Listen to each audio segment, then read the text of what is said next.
Esprit de Dieu, fais ton entrée, le Saint-Esprit.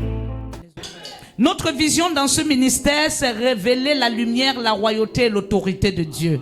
En vision simplifiée, pour que nous la comprenions, nous sommes établis à former des rois, pas des esclaves. Nous restaurons la dignité et l'identité spirituelle. Ce ministère établit les couronnes tombées. Qui est tombé ce soir? Certainement c'est toi. Il y a quelque chose en toi qui a été confus. Il y a quelque chose en toi qui a été troublé. Il y a quelque chose en toi qui a été tourmenté. Alléluia. Alléluia. Quelqu'un m'a demandé aujourd'hui, pourquoi les gens ne se mettent jamais à la place de ce que le pasteur traverse aussi? Pourquoi les gens parfois ne cherchent pas aussi à savoir, en cette saison-ci, qu'est-ce qu'elle vit aussi? Qu'est-ce qu'elle ressent? Qu'est-ce qu'elle traverse aussi? C'est très difficile parfois de le comprendre. On peut juste voir, non, maman n'a pas prié pour moi, elle n'a pas mon temps. Mais tu ne sais pas en ce moment ce qu'elle-même traverse. Tu ne sais pas en ce moment quels sont les challenges qu'elle vit. Le leader ne s'exprime pas, mais il porte sur lui. Mais il y a des moments, lui aussi, est face au mur. Alléluia. Donc je viens te dire ce soir, ne change jamais ton cœur à cause de quelqu'un. Sois vrai avec Dieu. Amen. Les gens ne te donneront pas toujours ce que tu as besoin. Les gens ne feront pas toujours ce que tu as besoin. Mais Dieu lui fera de ce que lui, il aura besoin que tu reçoives dans ta vie. Amen. Quel est notre sous-thème de la semaine? Servante Sarah, est-ce que tu peux nous rappeler notre sous-thème de la semaine?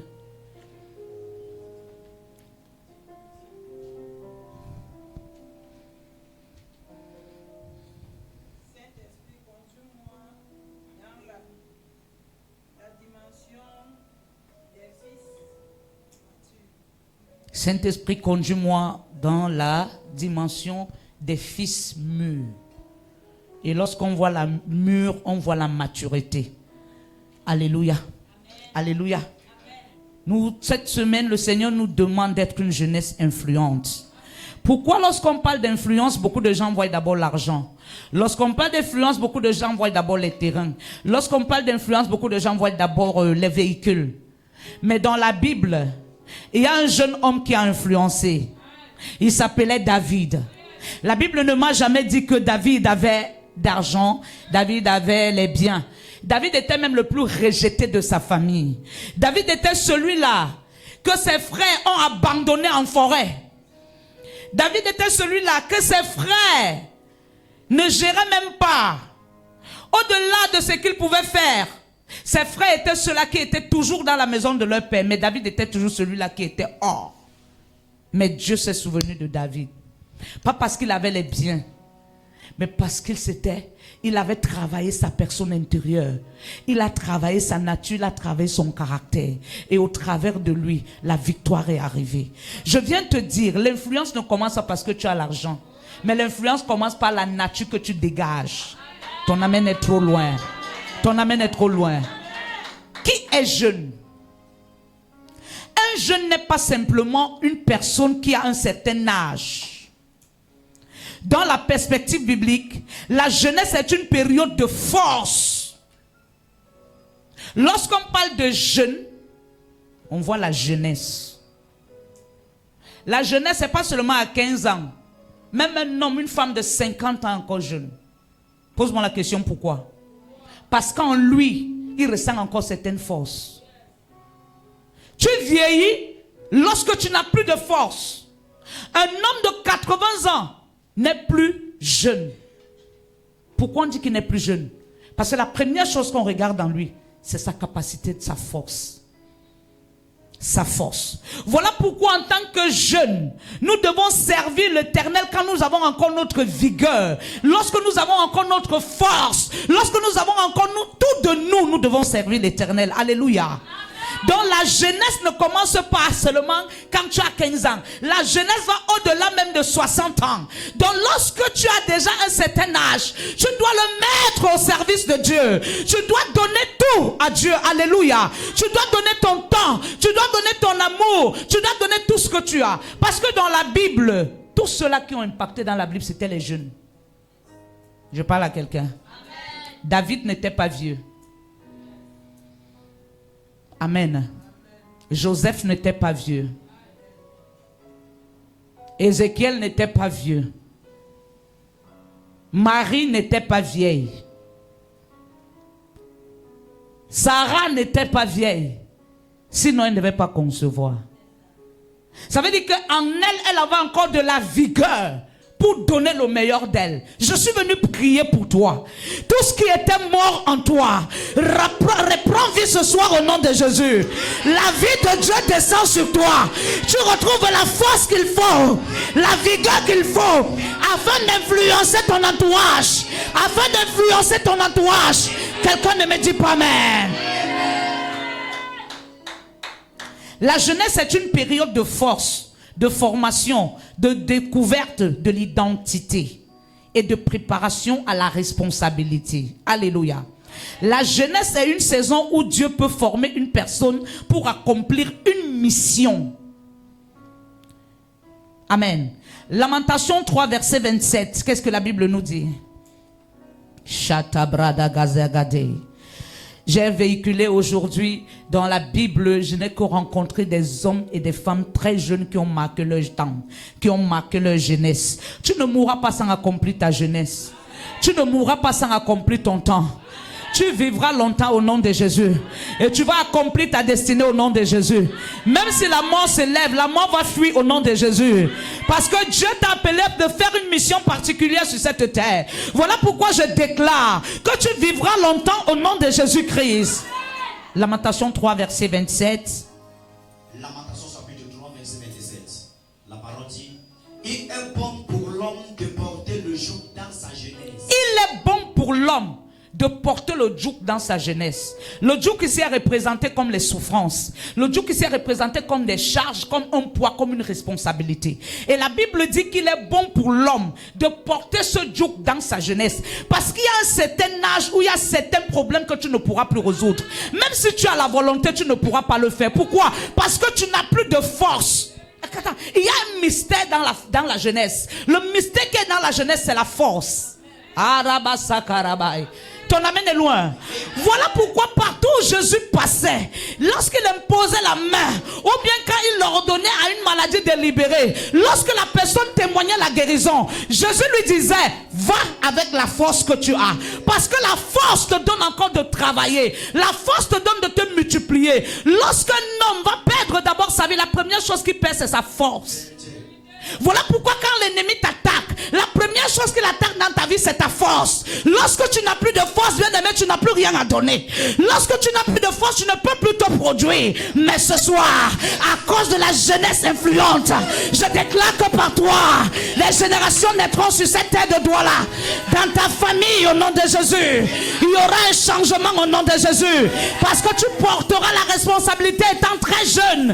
Et tu accompliras la mission divine au nom de Jésus. Si tu dis amen, c'est fait. Adabra Santaraba. La jeunesse est une période favorable pour apprendre. La jeunesse est une saison favorable pour apprendre, pour être discipliné, servir et développer son caractère. Aujourd'hui, beaucoup de personnes cherchent à devenir sans travailler le lui. Je te dirais, bien-aimé, laisse les miracles à côté. Parce que lorsque ton caractère est transformé, tu deviens faiseur de roi. Ah, ton amen est loin. Ton amen est loin. Un jeune, selon la Bible, doit apprendre à connaître Dieu. À connaître Dieu. Cherche à connaître Dieu. Cherche à le connaître dans les profondeurs. Connaître Dieu, c'est savoir qui il est. Ce qu'il attend de toi. Qu'est-ce qu'il pense de toi? Où il t'amène? Comment il va t'amener? Avec qui il va t'amener? Où est-ce que tu vas? Et en ce lieu, comment est-ce que tu dois faire? Aujourd'hui à l'église, nous venons seulement être bénis. La bénédiction est une direction. Si ta bénédiction est mal localisée, elle est mal orientée, tu vas mourir tôt. Je parle à quelqu'un. Je parle à quelqu'un. Lorsque Dieu te bénit, la bénédiction te donne une direction. Ça veut dire que tu dois rester au pied de celui qui t'a béni, afin qu'il continue à t'éduquer, à te conduire, à te faire marcher dans la sagesse. Sans la sagesse, tu ne peux pas savoir qui t'aime et qui ne t'aime pas. Je vous dis la vérité. Parce que le manque de sagesse nous rend émotionnels. Et l'émotion est différente de l'amour. L'émotion te laisse d'avaler même ce qu'il ne faut pas avaler. L'émotion te laisse faire même ce qu'il ne faut pas faire. Oh, un homme, une femme qui est assis dans la connaissance, dans la sagesse, dit non à ce qu'il faut dire non. Dit oui à ce qu'il faut dire oui. Il préfère que tu le haïsses mais qu'il te dise la vérité. Je ne dis pas amen. Tu ne dis pas amen. Tu as besoin de connaître Dieu. Qui est Dieu? Dans le qui est Dieu, tu vas chercher à comprendre qui tu es. Écoute-moi. Si tu ne connais pas qui tu es, tu vas tourner en rond toute ta vie. Voilà pourquoi le gendarme, on ne le reconnaît pas sa tenue. Le policier, on ne le reconnaît pas sa tenue. Le militaire, on ne le reconnaît pas sa tenue. Les douaniers ont une tenue. Tu ne peux pas dire militaire, un policier sort. Même leurs bérets ne sont pas pareils. Il y a une différence. C'est cette différence de tenue et de nom qui les différencie. C'est ton identité qui va te différencier des autres. C'est ton identité qui va te différencier de la façon de gérer les autres. Parce que tu connais qui tu es. Est-ce que je parle à un jeune? Est-ce que je parle à un jeune? Connaître son identité. Bon, maintenant je vais poser une question. Nous sommes à un jour d'enseignement. Qu'est-ce que l'identité? Mon fils, qu'est-ce que l'identité? L'identité, c'est ta personne en fait. L'identité, c'est ta personne. Ça veut dire que si tu manifestes un mauvais caractère, c'est quoi? C'est une identité. Et on te qualifiera par ce que tu as manifesté. Si tu manifestes un bon caractère, c'est une identité. On te qualifiera par ce que tu as manifesté. Donc je viens dire à quelqu'un ce soir, ce que tu fais au quotidien devient une vie. Ce que tu fais au quotidien devient une identité. Voilà pourquoi si tu doutes beaucoup, tu ne vas que vivre la vie de doute. Pourquoi? Parce que l'excès de doute en toi t'a donné une nature et une atmosphère. Voilà pourquoi tu peux être tellement béni, tellement avec une étoile qui brille tellement, mais toutefois que tu es auprès d'une personne qui a une mauvaise atmosphère, qui a une mauvaise identité, que tu le veuilles ou pas, son atmosphère t'assombrit. Voilà pourquoi on ne marche pas avec n'importe qui. On ne cause pas avec n'importe qui. On ne partage pas sa vie avec n'importe qui. Parce que tout le monde ne porte pas une bonne identité. Il y a des gens qui ont une identité de malédiction. Quelque part, on les a maudits. Ils marchent avec cette identité de malédiction. Et partout où il va, tout se gâte. Partout où il se trouve, tout se transforme à cause de sa présence en ce lieu. Mais parce que Dieu m'a dit de te dire que cette semaine, une semaine, tu vas monter dans la dynamique. Je prophétise et je déclare au nom de Jésus, tu es une jeunesse dynamique et influente. Aucune mauvaise atmosphère ne pourra t'amener en arrière. Je déclare que tu accompliras ta mission. Si tu lèves ta main, tu dis Amen. Ton identité. Je te conseillerais en te disant ce soir, travaille plus sur ton identité que ta bouche. Ça veut dire ton identité va même révéler ta façon de parler aux autres. Amen. Travaille sur ta personne. Plus que tout. Laisse les miracles où ils sont. Travaille ta personne. Si ta personne est façonnée, les miracles vont venir seuls. Le miracle est un nom. Mais ton identité est ce qu'on appelle le catalyseur de miracles. Si ton identité est agréable à Dieu, le miracle va épouser ta personne. Je proclame sur ta destinée le miracle instantané au nom de Jésus. À cause de la mission que Dieu t'appelle à faire, rien ne pourra te stopper. La manière de dire amen, ma bête. Écoutez-moi, si Dieu t'a appelé à devenir, je prophétise sur toi, aucune identité maléfique ne pourra te stopper. Tu arriveras au nom de Jésus. Je dis tu arriveras au nom de Jésus. Ton amen est loin. Même si on te bout dans la marmite de la sorcellerie, je déclare que tu arriveras. Oh, radabrasou les gars. Un jeune développe les capacités. Dans le mot capacité, on trouve capable. Un jeune est capable parce qu'en lui, il a la vigueur, il a la force qui lui donne d'être capable. Alléluia. Il doit recevoir la sagesse. Il doit apprendre la discipline. Écoutez-moi bien. Il n'y a pas de gouvernance si on ne se gouverne pas soi-même. Et la seule chose qui accompagne la gouvernance, c'est la discipline. Si tu n'es pas un homme discipliné, une femme disciplinée, un jeune discipliné, si tu ne disciplines pas bien ta vie, tu peux mourir tôt. Je te dis la vérité. Dans la discipline, on trouve ta façon d'être, ta façon de parler, ta façon d'être avec les gens, ta façon de faire. Il y a aussi un mauvais caractère qui s'appelle embrasser tout le monde. C'est un mauvais caractère. Dieu nous demande d'être bon, mais il ne nous demande pas d'être fou. Je parle à quelqu'un. Dieu nous demande d'être bon et non fou. Parce qu'il y a une folie là qu'on appelle l'amour. Ce n'est pas l'amour, c'est la folie. Lorsque cette folie entre en toi, tu ouvres les mains à tout le monde. Mais ce que tu ne sais pas, c'est que tout le monde n'est pas comme toi. Écoute-moi, j'aime toujours dire, en bas de nos pectoraux ou en bas de nos seins, on a le ventre, mais tout le monde n'a pas les intestins. Écoute-moi, tout le monde ne va pas penser comme tu penses. Tout le monde ne va pas voir comme tu vois. Il y a des gens, lorsqu'ils se rendent compte que tu t'es levé sur la chaise que tu avais mis, ils s'arrangent pour que tu te couches plus tôt. Oh, je parle à quelqu'un. Est-ce que je parle à quelqu'un? Est-ce que je parle à quelqu'un? C'est un mauvais caractère. Le jour où tu comprendras que tout le monde ne t'appréciera pas, tu vas apprendre à changer ce caractère.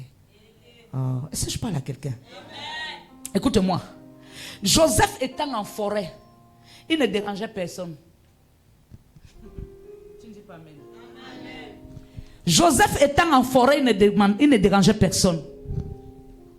Tu sais pourquoi?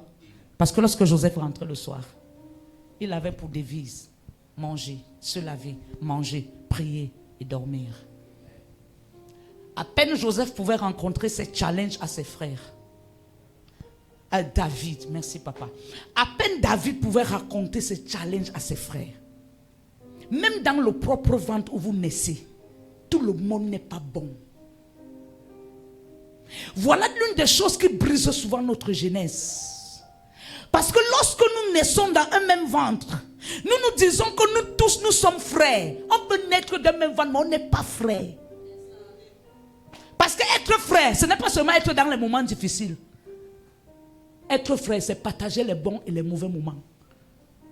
Je parle à quelqu'un. Est-ce que je parle à quelqu'un? Est-ce que je parle à quelqu'un?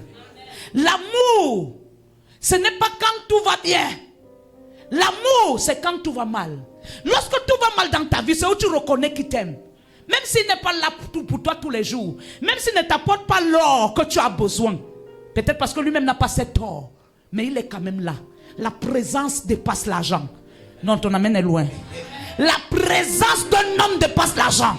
Lorsque tu te sens dans les difficultés et que tu es seul chez toi, personne ne fait concombre, c'est que tu n'es pas la maladie, mais c'est le fait que tu sois isolé. C'est le fait que tu sois seul. Donc lorsque un homme est à tes côtés, même s'il ne te donne rien comme tu peux dire, parce que l'amour n'est pas toujours le matériel, mais l'amour c'est la constance. Oh.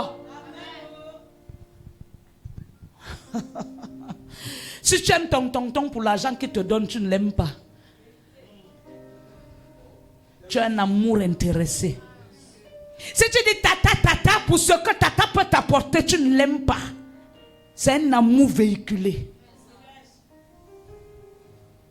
Si tu dis tonton pour ce qu'il peut te donner, tu ne l'aimes pas. C'est un amour calculé. Or, la Bible ne nous demande pas d'avoir un amour calculé. La Bible nous demande d'aimer sans condition, sans rien attendre. Jésus nous a aimés. Il n'attendait rien. Voilà pourquoi Jésus n'a pas servi en mettant le cachet de ce que j'attends en retour. Mais Jésus nous a eu en retour parce qu'il s'est donné sans un amour, dans un amour désintéressé. Aujourd'hui, ce que tue la jeunesse, c'est que lorsqu'il aime, il attend qu'on lui renvoie l'ascenseur tel qu'il aime. Je te dirais c'est faux. Il y a des gens que tu vas donner de l'amour pour les gagner en Christ. Allez, Brahanta. Tu n'auras jamais d'aucune bénédiction physique, mais Dieu te récompensera pour l'acte que tu auras posé. C'est pas tout le monde que tu rencontres sur le chemin qui va te faire du bien. Il y aura des gens que tu vas aider, ils t'insultent, mais le ciel aura enregistré ton nom. Ne recherche pas les validations humaines. Recherche la validation divine. Parce que si Dieu t'aime et que le monde est contre toi, c'est le plus important. Aujourd'hui, la jeunesse recherche la validation humaine, mais ne recherche pas la validation de Dieu. Ils sont loin de Dieu, mais proches des hommes. Mais ce que tu oublies, c'est que l'homme est proche de toi quand tout va bien. Mais lorsque tout ira mal, l'homme sera très loin de toi. Et en ce moment, tu vas chercher le Dieu qui est proche. Oh! Voilà pourquoi j'ai appris à comprendre qu'on ne pourra pas m'aimer pour ce que je donne. J'ai appris à le comprendre. J'ai appris à comprendre que même si aujourd'hui je suis avec toi, tu me tournes le dos. C'est la vie. Si tu attends toujours que comme j'ai donné hier, j'attends qu'on me donne en retour, tu seras déçu. Parce que le monde ne te donnera pas toujours ce que tu penses avoir. Le monde ne va pas toujours te donner ce que tu penses avoir. Parce que tout le monde n'est pas Jésus. Tout le monde n'est pas Jésus. Parmi les hommes, il y a Satan. Ça veut dire si tu tombes sur un, il va t'apporter ce qu'il est. Son identité. Ton amène est loin. Ton amène est loin. Joseph, David, lorsqu'il rentrait le soir, aucun de ses frères ne lui posait la question. Gars, comment tu as passé la journée? Ça s'est passé comment aujourd'hui? Joseph lui-même, et David lui-même connaissait qu'il n'a personne dans la maison là. Excepte son père. Pourquoi je dis son père? Parce que seul son père l'aidait à se former. Son père donnait l'ordre, dès que le jour se lève, va avec les brebis en brousse. David le faisait tous les jours, mais ses frères se moquaient. Tu sais, il y a des choses qui brisent la jeunesse. Lorsque tu sais Dieu et que tu n'es pas encore en train de recevoir les fruits de ton service, dans ta famille on peut se moquer de toi. Dans ta famille on peut se moquer, te juger même le Dieu que tu sais. Juste parce que pour eux, servir Dieu, c'est avoir les millions même avant d'être transformé. Je te dirai aujourd'hui, Dieu recherche la transformation avant les millions. Un homme qui n'est pas transformé, si on lui donne le million, il va s'égarer avec les millions. Écoutez-moi, j'ai vu des gens s'égarer à cause de l'argent. J'ai vu des gens devenir hautains à cause de l'argent. J'ai vu des gens se perdre à cause de l'argent. Et parce que Dieu ne veut pas nous perdre, il nous transforme avant de nous bénir. Recherche la transformation plus que l'argent.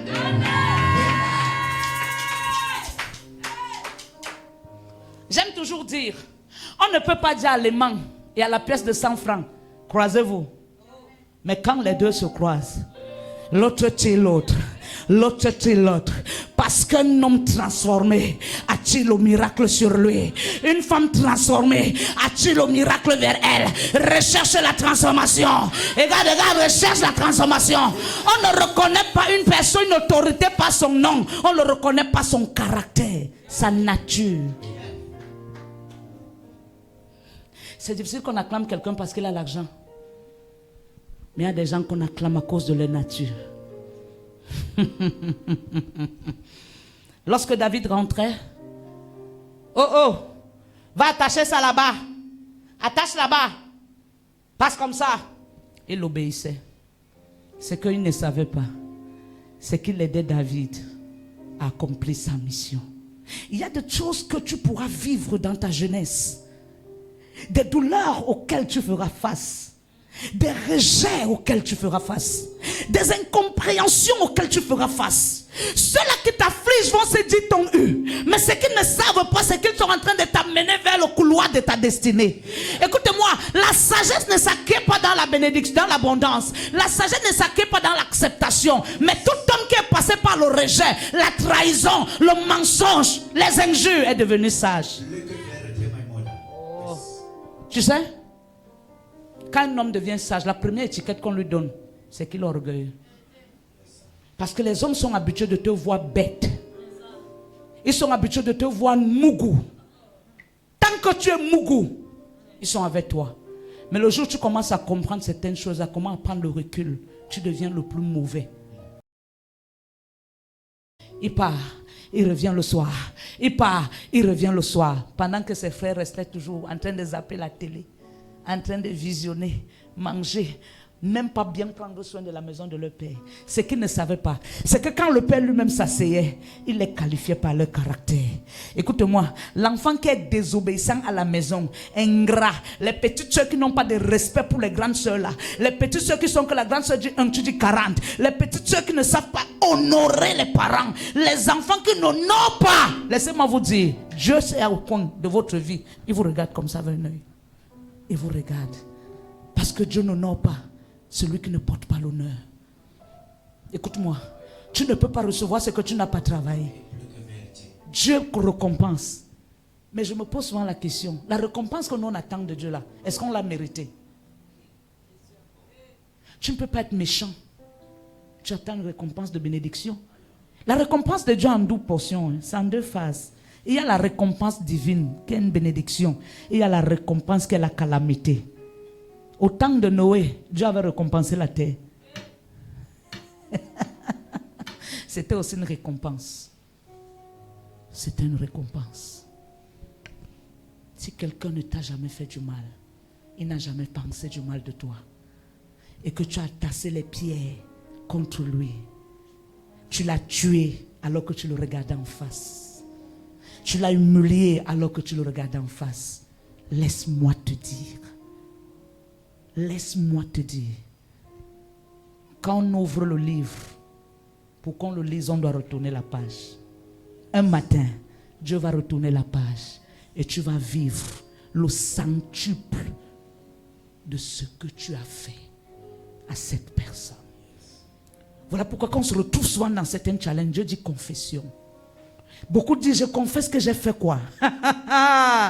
L'examen spirituel arrive. Tu dis, je n'ai rien fait. Mais quand Dieu s'assoit au ciel, il ouvre son livre. Il coche, il coche, il coche, il coche, il coche. Il dit, c'est tellement beaucoup. Tu dois te confesser. Toi, tu dis, qu'est-ce que j'ai fait? Mais ce que tu oublies, c'est que tu as beaucoup fait. Le péché que tu trouves petit, Dieu le trouve comme un carrefour. Je parle à quelqu'un.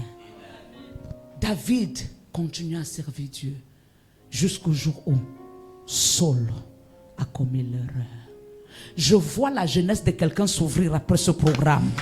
Je vois quelqu'un se lever et relever sa famille. Oui, quelqu'un va relever sa nation. Parce que l'Éternel va s'arrêter sur ton cas. Tu sers aujourd'hui, personne ne regarde. Tu sers dans la souffrance, personne ne voit. Tu as 2 pantalons, tu as 3 jupes, tu as 3 chaussures. Tu portes les mêmes choses. Personne ne dit que tu es sorcier. Mais comme l'Éternel se lève dans ta vie pour changer ton histoire, beaucoup de gens diront tu es sorcier. Ils diront tu as changé. Mais Dieu dira, elle mérite, il mérite. C'est une jeunesse influente et dynamique. Que ton caractère parle plus que ta bouche. Que ta nature évangélise plus que ta bouche. Que ta façon d'être parle plus que ta bouche. Écoute-moi, il y a des témoignages qu'on ne dit pas, mais ta nature enseigne les autres. Je prophétise sur ta vie. Ta façon d'être va enseigner les autres au nom de Jésus. Si tu lèves ta main, tu dis Amen.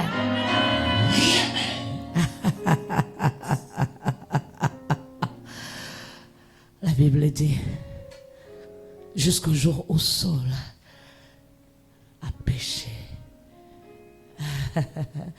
Saul continue à être roi. Mais le ciel ne l'avait plus reconnu comme roi. Le ciel l'avait rejeté. Mais Samuel n'avait pas la sensibilité pour comprendre parce qu'il était émotionnel. Samuel a continué à prier pour Saul.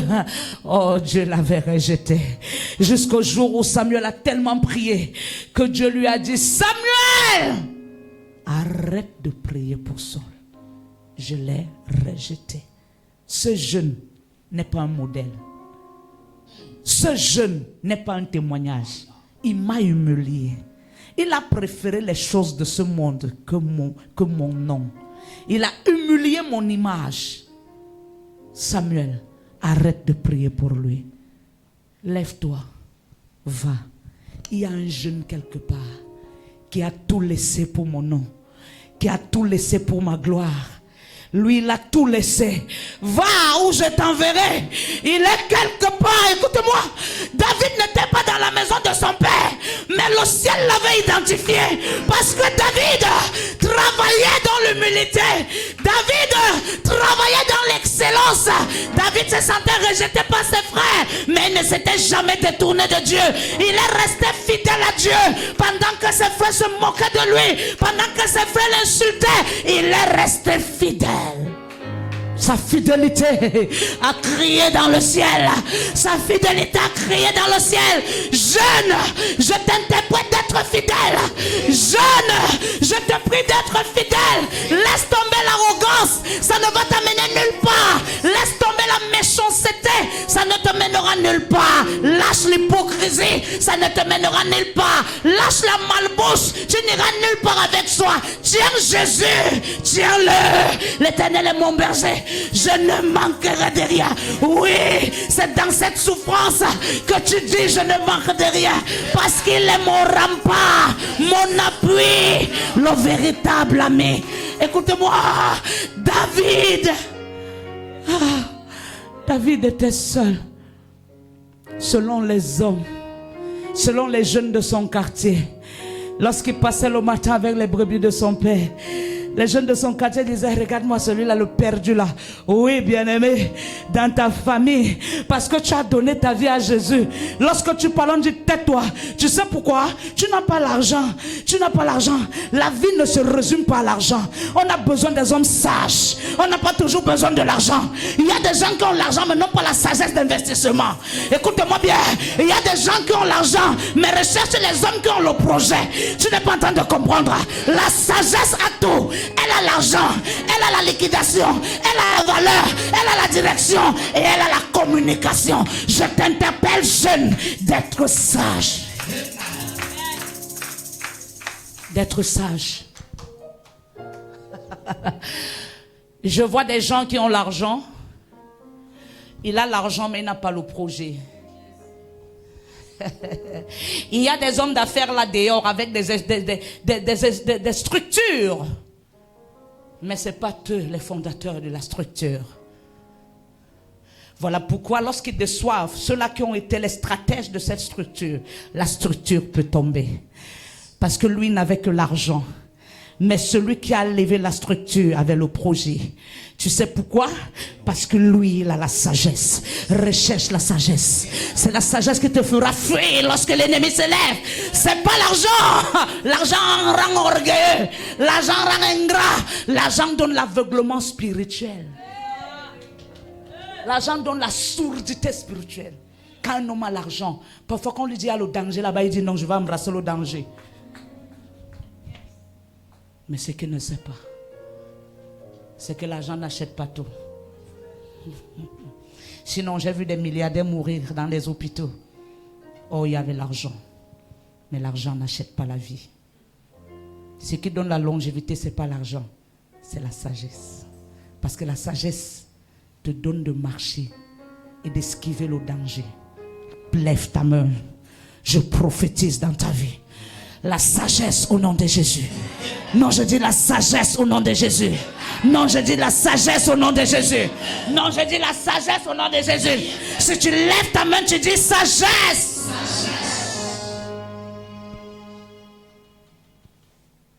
Je suis en train de parler sur ta vie. Je vois le ciel décider sur ton cas. Je vois le ciel dire c'est son tour. Non, je suis en train de voir le ciel dire c'est son tour. Tu as longtemps marché dans la fidélité. Dieu me dit de te dire que le ciel te récompense. Si tu te lèves, tu dis c'est moi.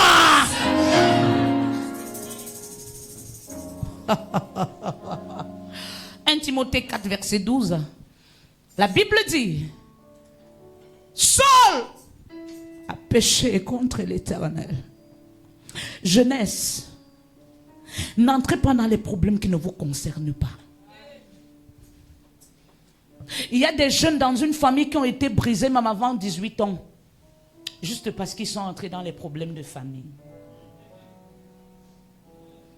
La première chose qui amène l'aveuglement spirituel dans une famille, c'est le fait que vous avez cherché à parler sans connaître le fond. Je parle à quelqu'un.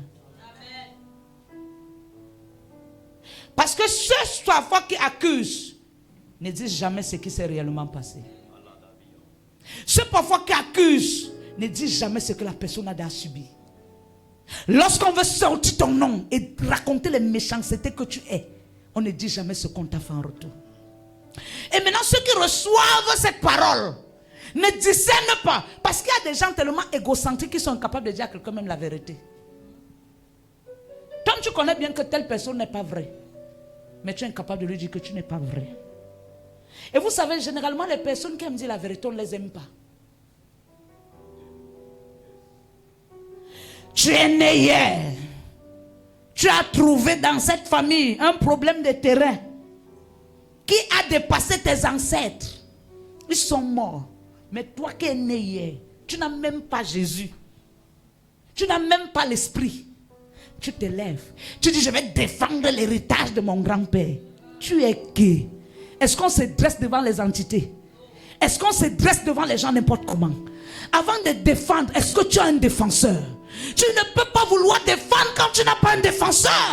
Jésus doit être ton défenseur. Pendant que tu défends, lui te défend. Parce que pendant que tu défends quelqu'un, Jésus aussi doit être derrière toi pour dire ne le touchez pas. Pendant que tu dis je récupère les biens, Jésus dit ne le touchez pas. Mais toi tu n'as pas de défenseur. Mais tu es devant, tu prends les devants. Voilà où on te traque. Parfois tu pars tout. Parfois tu perds une certaine gloire. Parce que tu es entré dans les problèmes qu'il ne faut pas.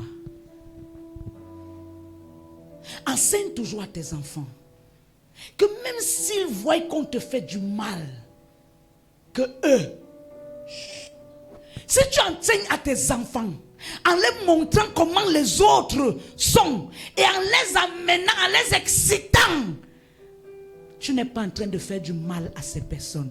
Tu fais du mal à tes enfants. Écoute, j'aime toujours dire, si ton enfant n'a pas encore atteint 17 ans, ne dis pas que ton enfant n'est pas rebelle. Acclame pour une mère qui a dans les enfants à partir de 20 ans. Acclame pour elle. Tu sais pourquoi? Elle a atteint le niveau de la rébellion et elle est en train de gérer. Si ton enfant a encore 10 ans, ne dis pas que tu es une mère qui éduque bien. Il est encore hypocrite. C'est quand elle atteint 17, 18, 19, 20, c'est où tu vas dire que j'ai les enfants. Tu ne peux pas te mesurer. Tu as un enfant de 5 ans, tu as un enfant de 3 ans. Tu te mesures une femme qui a un enfant de 30 ans. Je parle à rien. Tu n'as pas encore éduqué. L'éducation, ce n'est pas l'envoi à l'école. Ce n'est pas l'éducation. La vraie éducation commence quand tu lui parles, il t'affronte. C'est là où on reconnaît le parent. Le parent, ce n'est pas l'école. Il y a des enfants qui se sont toujours battus dès 15 ans à payer leur pension. Aujourd'hui, ils sont devenus des ministres. Et si c'est leurs parents qui ont payé l'école, ils ont commencé, mais ce n'est pas eux qui ont payé l'école. Ne te mesure jamais. Tu as un enfant de 2 ans. Tu es en train de corriger un parent qui a un enfant de 30 ans. Vos challenges ne sont pas pareils. Parce que le parent est déjà face à une femme. Si tu es ma fille, je suis face à une femme. On se challenge. Mais toi qui as un enfant de 3 ans, tu viens entrer au milieu. Tu es un boutoukou. Parce que quand ton tour va arriver, tu vas enlever les habits. C'est là où la jeunesse se brise souvent. Tu entres dans une histoire que tu ne connais pas. Ni la tête, ni la queue. Mais tu juges. tu juges. Et le jugement te transforme. Oh, mon tonton, ce n'est plus comme ça. Hein? Ma tata, ce n'est plus comme ça. Tu es encore très jeune, mais tu toises derrière les gens. Chaque regard que tu poses et que tu retournes, Dieu l'enregistre. Et plus tu le fais, il y a une certaine protection qui te quitte. Les démons te disent bonjour. Beaucoup de jeunes aujourd'hui, avant leurs 18 ans, leur vie a déjà été saccagée. Parce qu'ils se sont introduits dans les histoires qui ne les concernent pas. L'histoire de ton oncle et ta mère ne te concerne pas. Parle, mais avec réserve. Juge, mais avec réserve. Parce que si tu amplifies le jugement et que ton parent ne te canalise pas, tu deviendras un problème pour ce propre parent plus tard. Je parle à quelqu'un. En ce moment-ci, un parent qui a l'enfant à l'école primaire, à l'école maternelle, ne doit pas se mesurer à un enfant qui paye, à un parent qui paye l'université. C'est pourquoi la rentrée, tout le monde pleure la rentrée. Même ceux qui n'ont pas la rentrée scolaire. Même ceux qui paient 40 000 à la rentrée, pleurent la rentrée. Je parle à quelqu'un. N'entre pas dans les problèmes qui ne te regardent pas. Ça détruit ta jeunesse. Ça déforme ta jeunesse. Ça change ton regard. Il y a des enfants dans la famille qui ne regardent plus bien leur oncle. Ils ne regardent plus bien leur tante. Ils ne regardent plus bien les membres de famille. Pourquoi? Parce que le parent l'a enseigné. Il a aiguisé la haine en lui. Aiguisé. Tes paroles aiguisent. Mais tu ne sais pas. C'est dans 4 ans, 5 ans que tu vas savoir que ces paroles t'ont aiguisé. Je parle à quelqu'un. Il y a une chose que j'aime. Laisse qu'on dise que tu es mauvais. Mais si toi, au fond de toi, tu sais que tu n'es pas mauvais, les personnes qui t'insultent reviendront changer leur langage. Parce que aussi longtemps le soleil brille sur les hommes, il y a une justice. Ah, je parle à quelqu'un. Est-ce que je parle à quelqu'un? À un moment donné de ta vie, arrête de trop te justifier. Arrête de trop bagarrer. Arrête de trop prouver. Tais-toi, c'est la maturité. On peut te faire tout, mais ton silence devient une chicotte qui combat pour toi. Je prophétise dans ta vie la maturité au nom de Jésus. Tu te lèves et tu sais Jésus. Dans la maturité au nom de Jésus, rien ne pourra te fracasser, mais tu es mature au nom de Jésus. Quand Dieu veut te donner la maturité, il permet que la moto qui t'a porté t'insulte. Tu vois comme je prêche là, non? D'ici demain, vous allez vivre certaines épreuves. Tu sais, si Dieu veut t'établir, t'éprouve. Tu montes sur la moto imbécile. Une moto taximan t'insulte comme si tu te connaissais. Maintenant, regarde-toi. Tu dis à qui? Tu commences à répondre. Quand tu rentres, tu dis au Seigneur, parle-moi. Mon Dieu, mon roi. Dès que tu fermes les yeux, Dieu te montre la même chose que tu as fait tout à l'heure. Pour te dire, mon enfant, tu n'es pas mature. Cherche la maturité. Écoutez-moi, Dieu ne recherche pas les gens qui ont le langage trop mielleux. Dieu ne recherche pas les gens qui sont trop costauds. Dieu recherche des hommes et des femmes matures. On ne confie pas l'héritage à un immature. Écoute-moi, Jésus pouvait commencer dès 2 ans à recevoir tout ce dont il avait besoin. Mais le Père lui a laissé 30 ans pour qu'il soit mature. Il y a des douleurs, si tu n'es pas mature, tu dois lâcher prise. Voilà pourquoi Jésus a travaillé 30 ans dans la maison de ses parents. Et c'est à 30 ans que le ciel s'est ouvert. Si tu veux que le ciel t'ouvre dans ta vie, tu dois entrer dans la maturité. On ne confie pas l'héritage aux enfants, on confie l'héritage aux matures.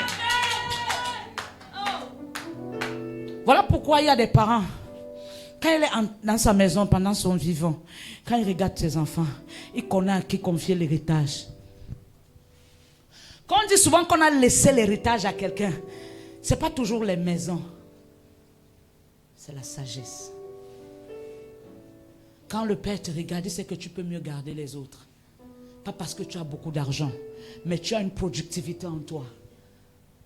Recherche la sagesse plus que tout. Tu as l'école, c'est l'intelligence. L'école ne donne pas la sagesse. L'école t'enseigne l'intelligence. Mais la vie t'enseigne la sagesse. Parce que Dieu te donne la sagesse au travers de ce que tu vis d'une manière quotidienne. Il y a des gens qui ne connaissent pas l'économie. Mais c'est à cause du foirage qu'ils apprennent l'économie. Tu n'es pas en train de dire amen. Quand Dieu veut t'enseigner l'économie, il ne va pas aller chercher un tita pour venir t'enseigner. Il va te foirer. Il va te donner 20 000. Il va dire, j'ai pour 3 semaines. Tu vas dire, Seigneur, voilà 200, je vais faire telle chose. Voilà 300, je vais faire telle chose. Voilà 400. Quand tu vas bien gérer la semaine, il va dire, fils, lève-toi, tu es béni. Tu sais pourquoi? Dans la pauvreté, on va vers Dieu pour lui présenter comment on gère.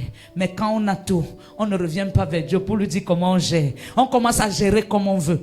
Or, ce que tu dois comprendre, même l'argent que tu as, tu ne l'as, c'est pas toi. C'est Dieu qui te donne. Tu parles à quelqu'un? Est-ce que je parle à quelqu'un? Seule la souffrance rend muet. Je parle à quelqu'un. Quand Dieu te dit attends, il va te traiter. Quand Dieu fait tu te lèves, tu tombes encore. Tu te lèves, tu tombes encore. Tu tombes encore. Alléluia, amen. Le juste tombe 7 fois, mais il se relève. Beaucoup de gens aiment taper le verset là dans la prière. Oh Seigneur, tu as dit, le juste tombe 7 fois, il se relève. Je me relève au nom de Jésus. Si tu te relèves sans être enseigné, tu vas rester couché. Tu ne te relèves pas par tes pieds, mais tu te relèves en esprit. Et tu comprends que là où tu es tombé, plus jamais tu ne vas tomber là. Parce que la chute là ne t'a enseigné. C'est pourquoi l'église aime l'enseignement plus que la prédication. Amen. Ton amen est loin. Amen. Si tu entres à l'église, tu aimes toujours qu'on dit reçois, tu ne seras pas un chrétien bâti. Mais ce qui bâtit le chrétien, c'est qu'on annonce une parole qui l'écueille. Il dit merci Seigneur et il se relève. Lorsque tu vas tomber, tu vas te relever. Le paracétamol soigne le palud. Mais on te dira que c'est la nivaquine qui soigne le palud en profondeur. Mais est-ce que tu peux aimer la nivaquine? Non. Pourquoi? Ça amer. Or, l'amertume donne la guérison. Je parle à quelqu'un. Va! Il y a quelqu'un que j'ai choisi. Je peux voir une autre fille qui vivait dans la maison d'un homme armé, un homme en tenue appelé Naaman. La Bible dit qu'elle a été prise pendant la guerre en esclavage et elle était dans la maison de Naaman. Elle était là, mais cette fille avait l'esprit. Elle avait l'esprit. Elle pouvait regarder son maître, toujours bien habillé. Mais lorsqu'elle le regardait en profondeur, elle remarquait qu'il y avait un problème. Malgré son jeune âge, elle pouvait regarder son maître et voir en lui qu'il y a un problème. Jeunesse, lorsque tu adoptes le Saint-Esprit en toi et tu le laisses faire de ton corps son habitation, tu deviens un jeune portant l'esprit. Tu peux voir, tu regardes quelqu'un. Tu dis non, je sens ta peine. Je sens ta peine. Je sens ta peine. Elle a dit à sa maîtresse, je connais un homme de Dieu qui peut guérir mon patron du mal qu'il a. Même sa maîtresse était éberluée. Elle lui a demandé, mais ma fille, c'est moi qui dors dans la chambre avec mon mari. Mais tu fais comment pour savoir? Dis avec moi le Saint-Esprit. C'est moi qui connais la nudité de mon mari. C'est moi qui dors avec lui dans la chambre. C'est moi qui lave ses sous-vêtements. C'est moi qui lave ses démembrés. C'est même moi qui lave sa tenue. Mais toi, tu fais comment? Écoute-moi, tu sais, dans ce genre de foyer, quand la femme elle-même connaît que son mari a un problème, elle n'acceptera pas que la bonne lave les habits. Parce que la bonne peut découvrir. Ça veut dire dit, cette petite fille n'avait pas accès aux habits d'Aman. Elle n'avait pas accès à ses démembrés. Elle n'avait pas accès parce que sa femme cachait la lèpre de son mari. Mais elle avait le Saint-Esprit. Le Saint-Esprit est sans frontières. Lorsque tu as le Saint-Esprit, même un problème qui s'est passé il y a 15 ans, tu es capable de rentrer dans les années là, ressortir le problème et le révéler au monde. Je déclare que le Saint-Esprit descend dans cette salle.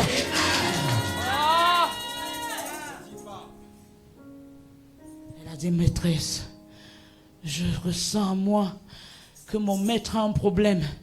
Sa femme a dit, comment ma fille? Elle a dit, je connais un homme de Dieu. Il est capable de soigner la maladie que porte mon maître. Ah, les brasso caraba.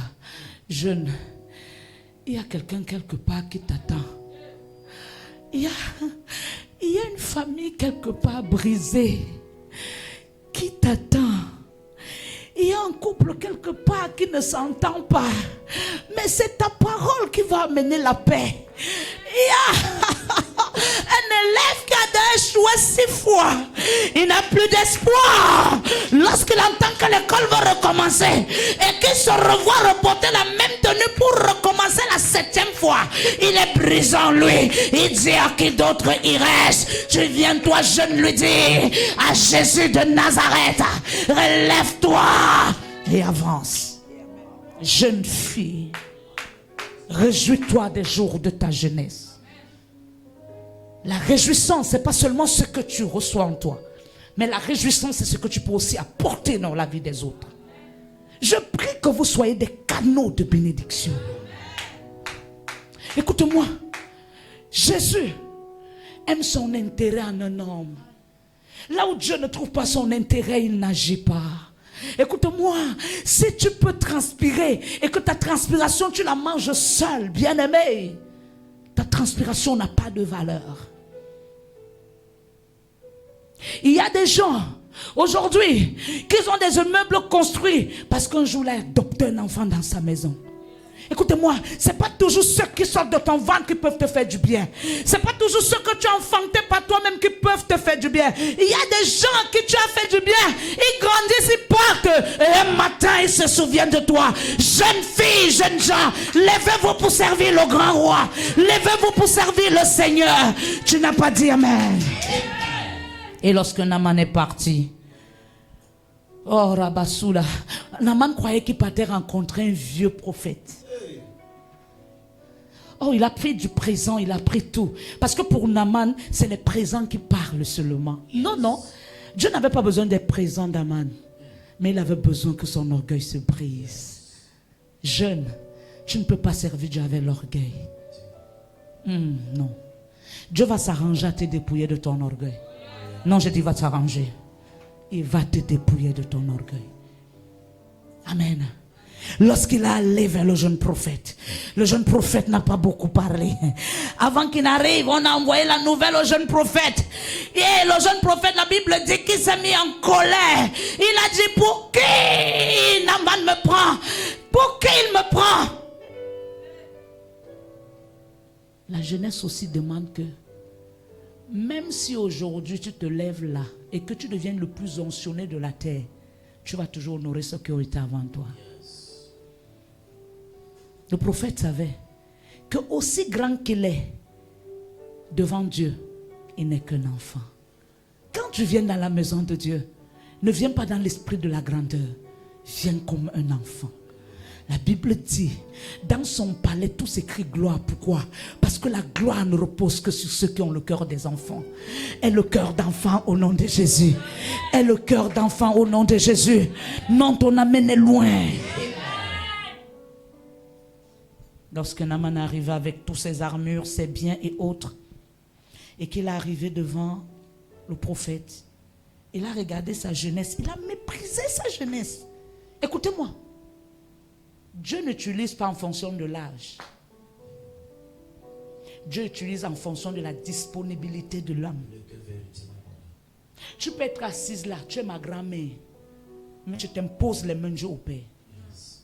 Ce n'est pas l'âge. Et ce n'est pas parce que je t'impose les mains de Dieu au Père que je dois te manquer le respect. Car la Bible me dit de respecter les cheveux blancs. C'est pourquoi un vrai qualifié, la première chose qu'il manifeste, c'est l'humilité. Lorsqu'il a vu l'homme de Dieu, il a vu sa jeunesse. Il a dit non. Celui-ci. Le mieux c'est qu'il m'impose les mains. Le mieux c'est qu'il prend ce que j'ai et qu'il m'impose les mains. Je parle une fois. Mais curieusement, l'homme de Dieu a vu son orgueil. Et l'homme de Dieu lui a dit, va au Jourdain. Jette-toi 7 fois. Quand Dieu refuse qu'on méprise ta jeunesse, il opère le miracle par tes instructions. Non, ton amène est loin. Il a dit, va.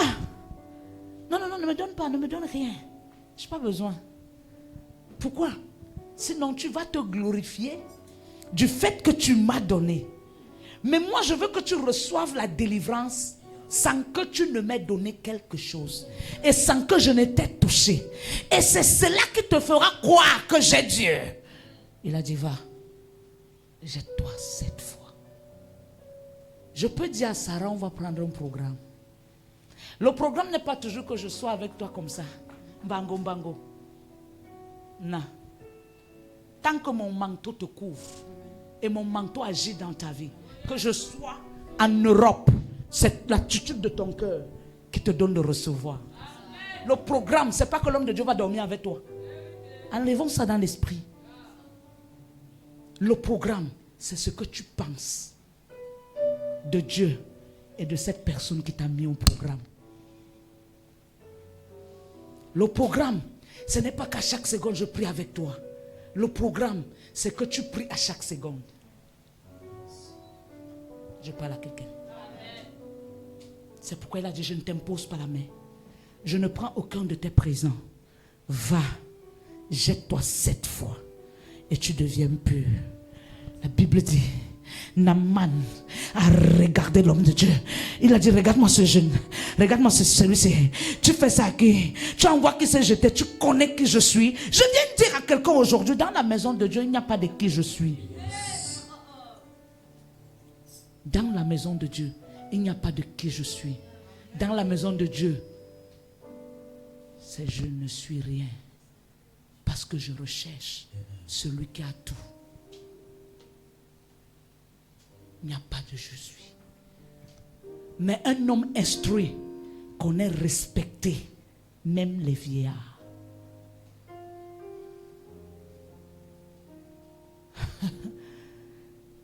Le prophète n'a plus parlé. C'est les autres qui ont parlé pour lui. Le prophète a dit, jette-toi 7 fois. 7 fois. Jeune. On ne grandit pas sans instruction. Le jour où tu abandonnes l'instruction, tu as garé ta destinée. C'est pourquoi les parents s'arrangent toujours à nous donner les conseils. Ne fais pas comme ça, ne fais pas comme ça, ne fais pas comme ça. Mais la jeunesse d'aujourd'hui est née avant ses parents. Je parle à quelqu'un. Ça veut dire ton père a 50 ans, toi tu n'as que 20 ans, tu es né avant lui. Quand il te dit marche comme ça,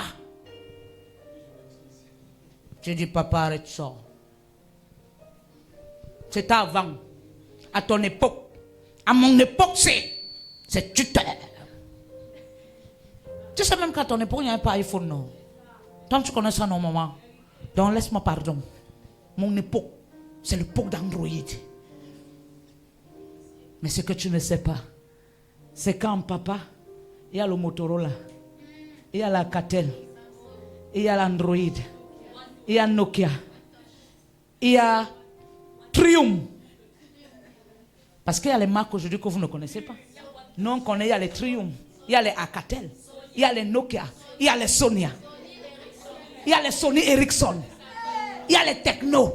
Vous êtes venus à la génération du techno. Mais nous portons des générations de Nokia. Nous portons les générations de Samsung. Nous portons les générations de Sonia. Nous portons ces générations. Et ce sont ces générations en nous qui nous donnent la maturité. Écoutez-moi, écoutez-moi, écoutez-moi. Yeah! tu pourrais prier pour quelqu'un avec le Motorola, il est guéri. Mais aujourd'hui, tu n'as pas besoin de regarder quelqu'un pour dire reçois. S'il reçoit par la foi, même s'il ne voit pas ton visage, il reçoit. Voilà pourquoi aujourd'hui même la foi est devenue cadentielle. Parce qu'on a besoin de voir celui qui prie pour croire. Oh, avec Nokia d'avant, avec Motorola, même avant la caméscope, c'est pas tout le monde qui allait aussi bien pour regarder la caméscope. Mais il y a des gens qui traitaient les relations en ligne et il y avait les changements. Je prophétise dans ta vie. À toi la génération d'Akatel, reçois la maturité au nom de Jésus. Salagadai. La génération de Samson. Galaxie. Waouh. C'est pourquoi quand il est face à quelqu'un que lui n'a que Samson Pro, il te dit c'est le dernier, c'est l'ancien. C'est l'ancien. Mais ce qui est bien, c'est que quand ça sonne, je dis allô. Quand ça sonne chez toi, tu dis allô. Bonjour, je dis bonjour. On répond de la même manière. On fait les messages de la même manière. Ce n'est pas la marque qui fait quelque chose, mais c'est ce que tu fais avec le... C'est le plus important. C'est le plus important. Moi, le téléphone ne me sert à rien. Écoute-moi bien. Le téléphone est utile pour moi, pour les... C'est pourquoi quand j'ai un téléphone, la première chose que je fais, Seigneur, ça c'est pour ta gloire. C'est pour les âmes, pour gagner les âmes à toi. Donc, le Seigneur lui-même va s'arranger que j'ai toujours le téléphone parce que c'est que l'intérêt premier, c'est pour les âmes. Si tu es ici, tu es femme en tenue, ton téléphone, c'est pour les bandits. Oui. Parce qu'on va tout t'appeler que t'es la braqué là-bas, t'es la braqué là-bas, t'es la braqué là-bas. Donc il faut que tu sois joignable pour aller arrêter les bandits. Amen. Amen. Tu as le téléphone. Mais qu'est-ce que ce téléphone te sert? Aujourd'hui, il y a des gens qui gagnent les millions assis en 45 minutes par le téléphone. Mais c'est le même téléphone que toi tu as. Mais on doit te donner l'argent pour que tu mettes le crédit. Je parle à quelqu'un. Tes égaux sont assis sur les mêmes chaises comme toi. Chez eux. Chez eux, même ils n'ont même pas les chaises que chez vous il y a. Chez eux, ils ont les bancs. Mais ils s'assoient par ce téléphone. On garde le camion. Les chaises entrent chez eux. Par ce téléphone, on garde le camion. Les écrans plasma entrent. Par ce téléphone, ils achètent le terrain. Et toi, il faut qu'on charge. Sinon, ça va cuire sur nous. Sinon, vous n'allez plus nous parler. Vous allez nous bouder. Écoute, quand tu boudes, tu es enceinte. Oh, je te parle. Quand tu boudes, tu es enceinte.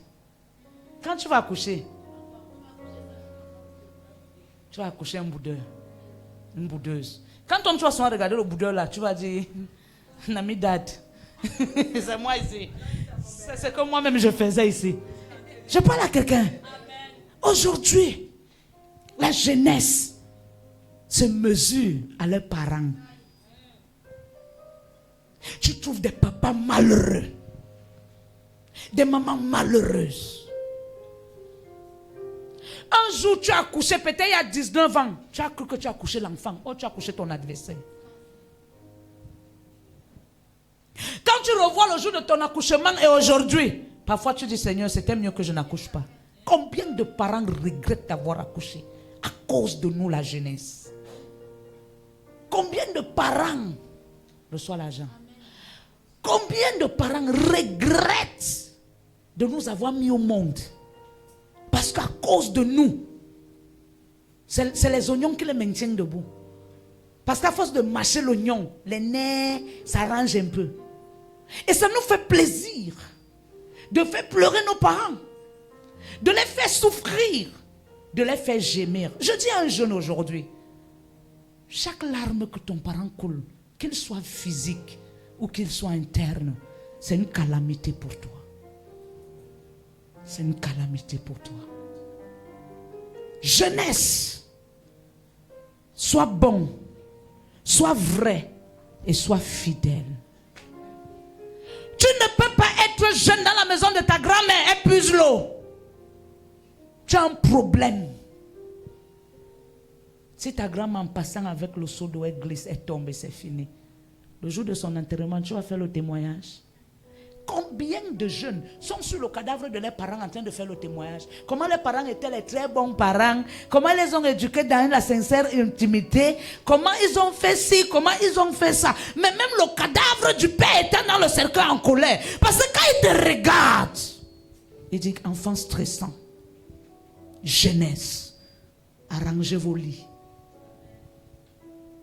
Que la jeunesse arrange son lit. Que la jeunesse change de mentalité. Que la jeunesse change de cœur. Servez vos parents avec un seul cœur. Servez vos parents avec un bon cœur. Aujourd'hui, les jeunes, tu trouves dans une maison, la maman avance en âge, le papa avance en âge, il lave les assiettes. Il lave les assiettes. Le jeune est assis au salon. Ils zappent la télé, qui n'a jamais acheté. Je parle à quelqu'un. Dès que tu fais le rôle de Dieu, lave les assiettes. C'est quoi même? C'est quoi? Je suis fatigué. Accoucher n'a pas encore accouché. Être responsable n'est pas responsable. Une pension, il n'a jamais payé. Il n'a jamais rationné. Mais son mental est plus fatigué que pour le parent. Jeunesse, change. Change. Le père de Joseph a mis le manteau sur Joseph parce que Joseph avait toutes les caractéristiques d'obéissance. Il a vu en son fils quelqu'un qui a la capacité de diriger. On ne laisse pas l'héritage parce qu'on laisse, mais on laisse à un rassembleur. Il y a des chefs de famille sur la terre si ce n'était pas la peine. Ce n'était pas la peine que même le mot là sorte un jour. Peut-être le mot là peut le tuer. Amen. C'était mieux que on l'appelle frère. Amen. Tu sais pourquoi? Parce que les parents parfois, ils sont un genre. Il y a l'adage qui dit à mon patois, mime un torebani ou miss. C'est le cadavre qui doit se ressusciter. Il commence à bouger les doigts. Tac, tac, tac, tac, tac, tac, tac, tac. Même comme vous tous vous allez fuir. Mais il commence à bouger les doigts. Quand toi-même tu élèves tes enfants à la maison, tu connais qui est qui? Mais il y a les parents qui connaissent qui est qui. C'est celui qui le stresse plus, qui laisse l'héritage. Qui dit que garde tes frères. Il ne va jamais garder les frères. Il va les nuire. Amen. Parfois, tu regardes tes enfants. Toi-même, tu connais que celui-ci ou celle-ci ne peut pas. Mais c'est à lui que tu donnes le bâton. Il va commander qui? Quand il ne peut pas se commander lui-même. C'est pour finir les gens. Est-ce que vous savez que le mot chef de famille est une porte d'entrée? Si un chef de famille est mal placé, le démon entre dans sa famille et ravage toute la maison. Parce que le chef de famille n'est pas un gagneur d'âme. N'est pas un gagneur d'âme. Quand on t'appelle chef de famille, ça veut dire qu'on doit renverser ta chefferie pour entrer dans ta famille. Mais si toi-même tu prends ta chefferie, tu la vends partout dans le monde. Tu dis prends ta part. Prends ta part. Tu peux faire de ce que tu veux. Tu les vois, fais comme tu veux. Non, fais comme tu veux. Prends, fais. Prends, fais. Toi-même, tu livres toute ta famille. Et tu t'assois, tu dis, tu es chef de famille. Ah, la chefferie, ce n'est pas une parole. C'est une responsabilité. Amen. Amen. Amen. Lorsque Naaman s'est jeté 7 fois, sa lèpre a disparu. Lui-même, il s'est assis. Il a compris que l'onction, ce n'est pas l'âge, mais c'est une capacité. Je parle à quelqu'un. Mais on a vu un autre jeune appelé qui Géasi. Les jeunes Géasi de nos jours. Il a couru derrière le matériel. Il a dit à Naaman, arrête-toi, arrête-toi. Donne-moi tout ce que tu as. Comment tu pars avec les choses alors que tu es guéri? Ce n'est pas tout le monde qui vient à l'église, qui est restauré, qui doit donner l'offrande. Il y a des offrandes que si tu manges, tu récupères la maladie là. Il y a a des offrandes que tu manges, tu récupères l'autel là. Ça veut dire que ça s'inverse, ça rentre sur toi. C'est pas tout. Il y a des gens qui peuvent venir très possédés. On les délivre, on fait tout, ils s'asseyent. Ils peuvent continuer à servir là, mais on ne les demande pas l'offrande pour leur cas. Mais il y a des gens à qui on demande des offrandes. L'homme de Dieu n'a pas pris l'offrande dans la vie d'Aman. Parce que le fait qu'il ne prenne pas l'offrande et le fait qu'il n'ait pas imposé les mains devait amener Naaman à croire. Non seulement en Dieu et à la capacité qui repose en l'homme de Dieu. Et de comprendre qu'on peut servir Dieu même étant jeune.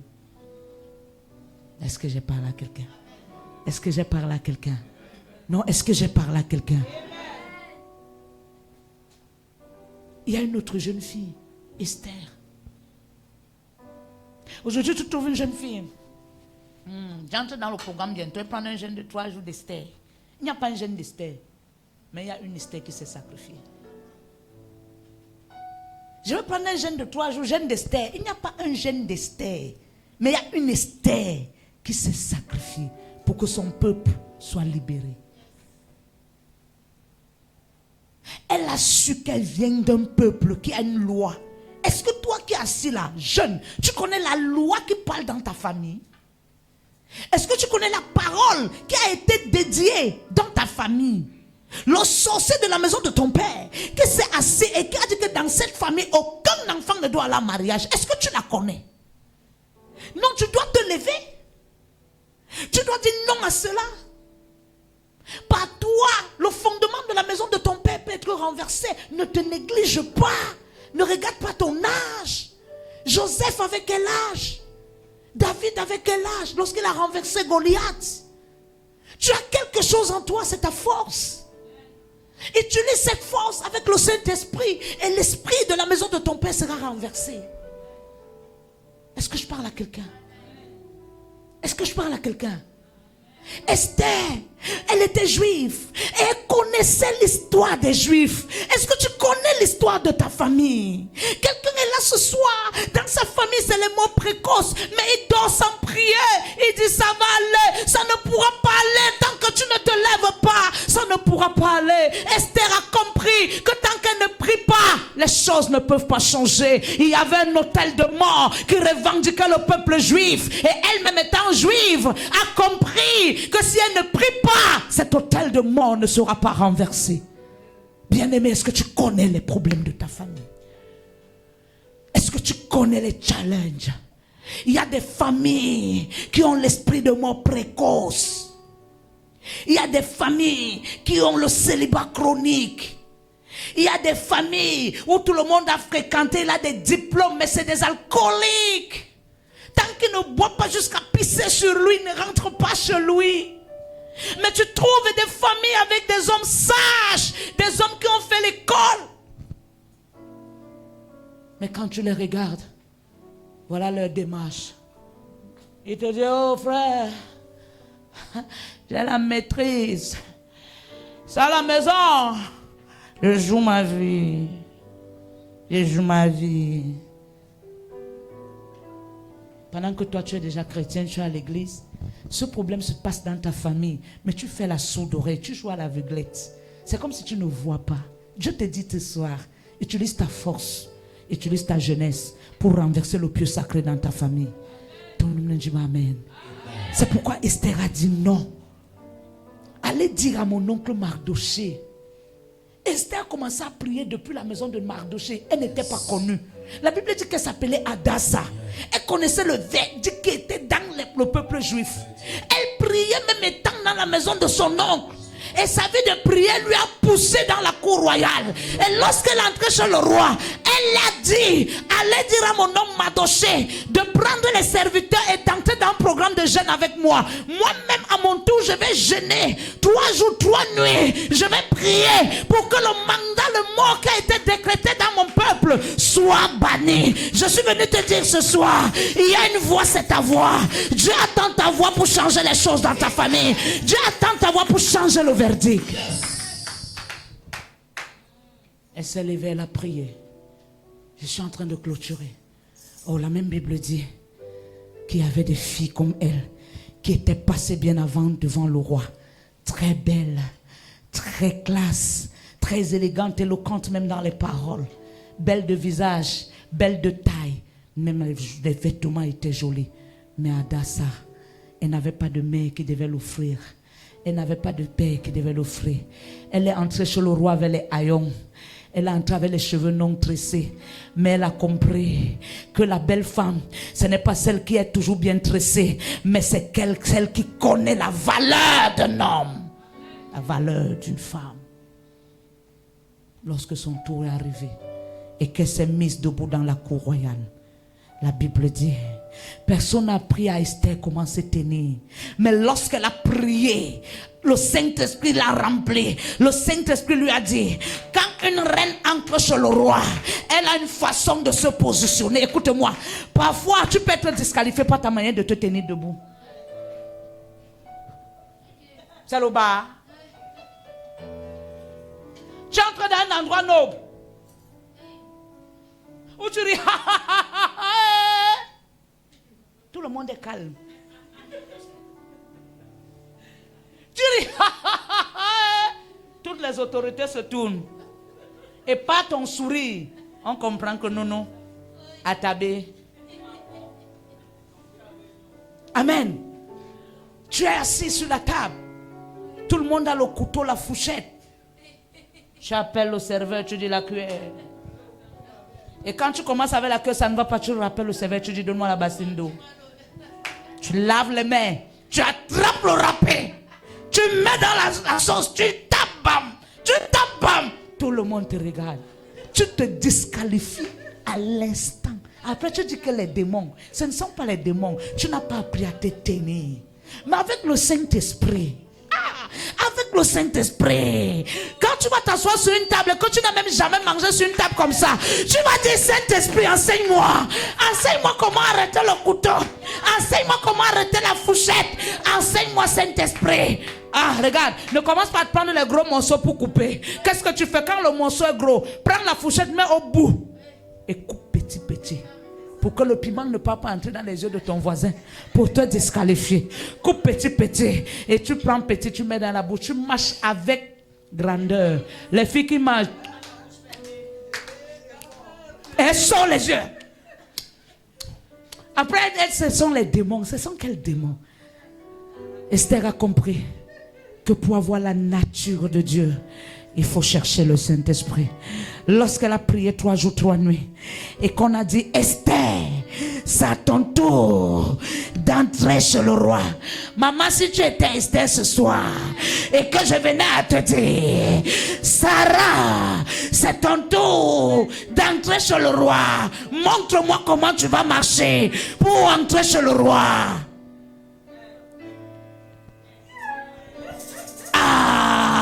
Ton amène est trop loin. Tu n'acclames pas le Seigneur, pourquoi? Alléluia. Ça veut dire que même la démarche compte. Les filles qui marchent comme si elles sont en train de piler le tarot là.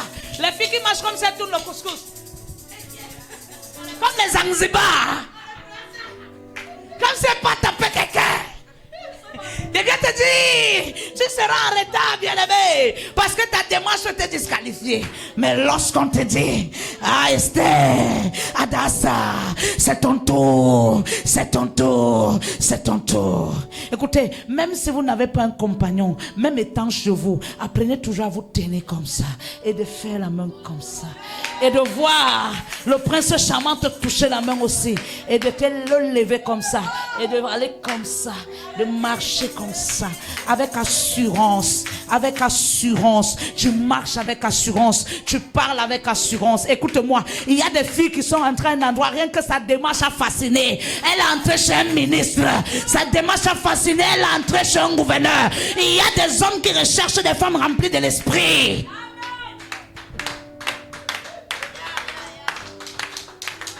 Esther,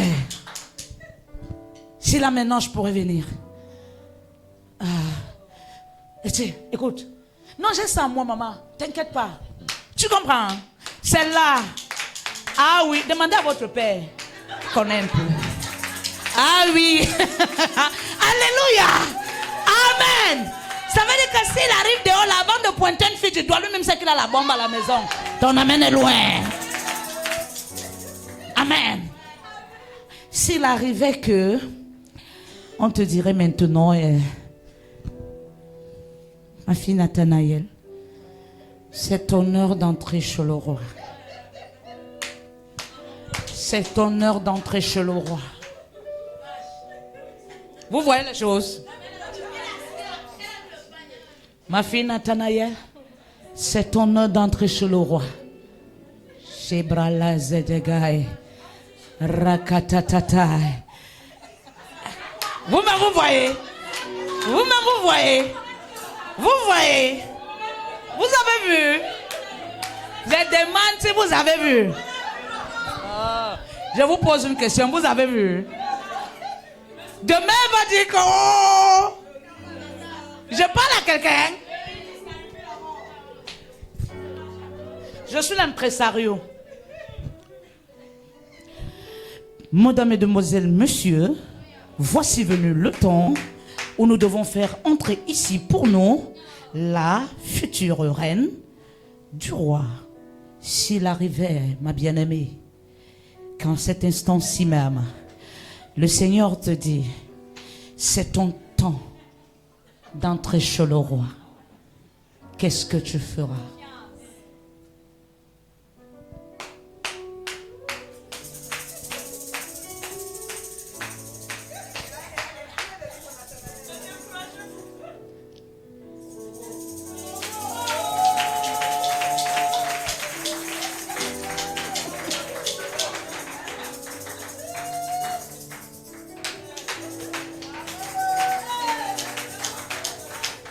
Tu n'acclames pas Jésus, pourquoi?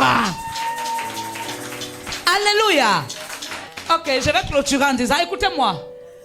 Moi, je ne fais jamais quelque chose en vain. Ce que je fais là, ça va se passer dans la vie de quelqu'un. S'il arrivait ce soir que l'Éternel des armées décide de faire un choix et que ce choix ce soir est porté sur M. Bilon Bertrand.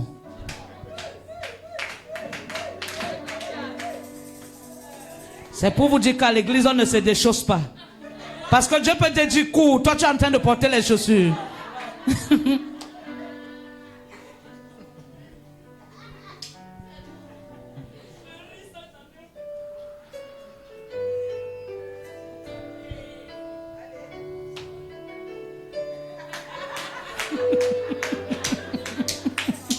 Alléluia. Ton amène est loin. Ton amène est loin. Quand on parle d'influence, bien-aimé, l'influence te donne une certaine allure. Écoutez, travaillez sur vous, travaillez sur vos images, travaillez sur vous.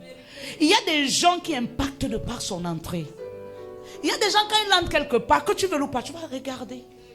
Fais même semblant de regarder ton téléphone, tu vas faire ça. Parce qu'en fait, son arrivée triomphale. Amen. Elle est triomphale. S'il arrivait aujourd'hui, que l'Éternel des armées dirait, apôtre Israël, le choix est porté sur vous.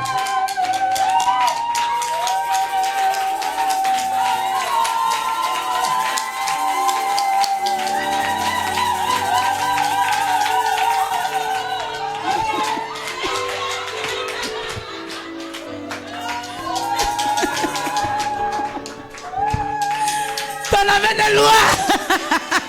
Ton amène est loin. Tu sais, à chaque moment de ta vie, les choses peuvent basculer. Écoute-moi bien. Nous venons à l'église, mais nous ne connaissons pas le jour où Dieu va ouvrir. Voilà pourquoi je me tiens au travers de ces actes prophétiques. Je déclare sur ta vie l'influence au nom de Jésus. Je déclare l'influence au nom de Jésus-Christ. Si tu te mets sur tes deux bouts, tu dis Amen. Voilà pourquoi, lorsque la reine Adassa, qui devait entrer dans la cour royale, elle a dit, Seigneur, j'ai gêné, c'est vrai. mais il faut que j'ai une certaine notion d'attraction en moi. Elle a dit, elle s'est tenue devant le roi. Elle a regardé le roi. Écoutez, travaillez vos corps. Qui vous a dit que enfant de Dieu veut dire villageois? Jésus a dit, je n'ai ni beauté ni nez, mais ce que j'ai. Oh, il a dit qu'il n'a ni beauté ni éclat. Ça veut dire qu'il avait la beauté, il avait l'éclat, mais c'était à nous de voir. Amen. Ah, ce soir, je suis la prédicatrice de la parole. Et ce soir, le Saint-Esprit me dit que le sort a été tiré sur un homme, pas comme les autres. Un homme puissant, à la qualité.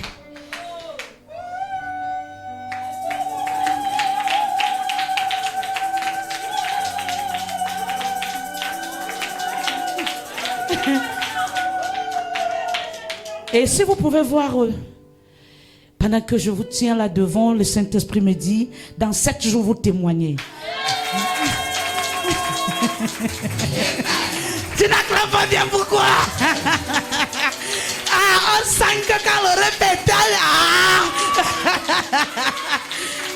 tu n'acclames pas Jésus, pourquoi?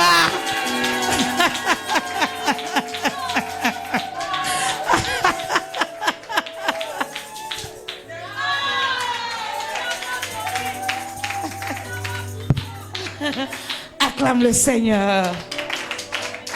Amen. Qui a été béni ce soir?